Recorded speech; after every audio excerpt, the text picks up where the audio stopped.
বসন্তের হলুদ শাড়ির জন্য ব্লাউজ কিনতে গিয়েছিলাম তালতলায়, কিন্তু গিয়েই যা হলো সেটাকে এক কথায় বলে বিরাট এক ঢুস খাওয়া। আজ যে সবে বরাত, মার্কেট যে বন্ধ থাকবে সেটা মাথায় ছিল না। এদিকে আমি রাস্তাতে যাওয়ার সময় দেখতেছিলাম যে সব জায়গায় শুধু বিয়ে আর বিয়ে, শুধু আমার কপালে দাওয়াত নাই। গাইজ, অনেকদিন ধরে বিয়ে খাই না, তোমরা যারা বিয়ে করতে যাচ্ছ অবশ্যই এটা দাওয়াত দিতে পারো। ফ্রিতে যে দাওয়াত খেতে আমার অনেক বেশি ভালো লাগে। এটা ছিল বাড়িলি বাসা থেকে আমাদের বাসায় ইফতারি পাঠা, 2টা চমচম, আলু চপ, বেগুনি সবকিছুই পাঠিয়েছে। আর এই বেগুনিটা আমার কাছে অনেক বেশি ভালো লেগেছে, মানে আন্টি বেগুনিটাকে ধনিয়া পাতা দিয়ে বানিয়েছে। আর আমি মিষ্টিটাকে 4 ভাগ করেছি, মানে আমরা 4 জনের জন্য সেইভাবে ভাগ করেছি। ইফতারি করেই বের হয়ে পড়েছিলাম বাইরে তালতলা মার্কেটে যাওয়ার জন্য। আর মার্কেটে যাওয়া মাত্র সেই পরিমাণ ঢুস খেলাম। একটা টিপস, সামনে রবিবার থেকে কিন্তু মার্কেট খোলা থাকবে, কারণ সামনে রমজান চলে আসে। যখন যেখানে যাই সেখানে দেখে অনেক অনেক মানুষ। মার্কেটে গেলে মনে হয় সব মানুষ মার্কেটে এসে বসে থাকে। আজকে মুন সিটিতে চলে গিয়েছিলাম। এই দোকানটাতে আমার মনে হয় মোটামুটি ভালো জিনিসই রাখে। অনেক রিভিউ দেখার পর আমি একটা পারফিউম কিনতে গিয়েছি, আর এটা ছিল সেটা, মানে এই পারফিউমটাই আমি কিনে। জানি না পারফিউমটা কেমন হবে, কিন্তু তোমরা যদি কেউ ইউজ করে থাকো অবশ্যই জানো। আর এই যে দেখো মার্কেট বন্ধ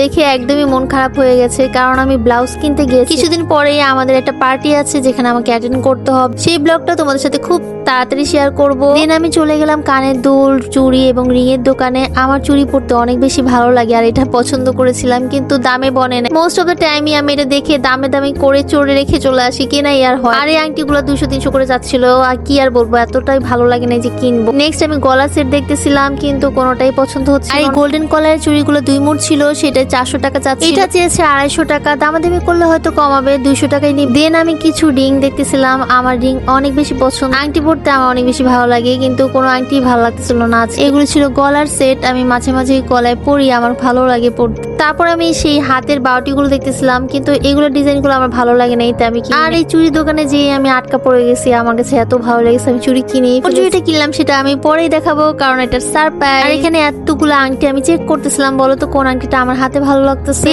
আজকে আমার এই প্রথম মানে বাইরে এই জুতোগুলো ভালো লাগছে। তালতলায় গেলে বাইরে থেকে আমি কখনো এরকম জুতা কিনি না, কিন্তু আজকে আমার এই ডিজাইনগুলো এত ভালো লাগছে, তো আমি একটা দেখতেছিলাম। আমি মোস্ট অফ দ্য টাইমই শু টাইপের জুতা পরি, কিন্তু সামনে কভার পিছনে ফাঁকা থাকে। এই দোকানের জুতাগুলো আমার কাছে ইউনিক লেগেছে, তাই আমি দেখতেছিলাম একটু ট্রাই করে। কিছু দেখে দেখে আজকে চলে আসছি, কোনো কিছু কিনা হয় নাই, কারণ যেটা কিনতে গিয়েছিলাম সেটাই পাই নাই। আর একবার যদি টাকা ভাঙতি করি তাহলে সব টাকা এক নিমিষে কিভাবে যেন শেষ হয়ে। আজকে তালতলা কোনো কিছুই আমি খাই নাই, কারণ আজকে ইফতারি করে বের হয়েছি। তালতলা মার্কেটের ভিতরে একদমই পিছনে খাবার দোকানগুলো খুবই কম দামে খাবার পাওয়া যায়। তোমরা চাইলে এখান থেকে কম প্রাইসের মধ্যে খাবার খেতে পারো। আসলে পেট ভরা থাকলে কোনো কিছু দেখে খিদা লাগে না, আর যখন আমার পেট খালি থাকে আমার সবকিছু খেতে মন চায়। আজকে মনটা একটু খারাপই ছিল, কারণ বিড়ালে কামড় খেয়ে আন্টি অনেক অসুস্থ। সো তোমরা আমার আন্টির জন্য দোয়া করবো। Thanks for watching, tata.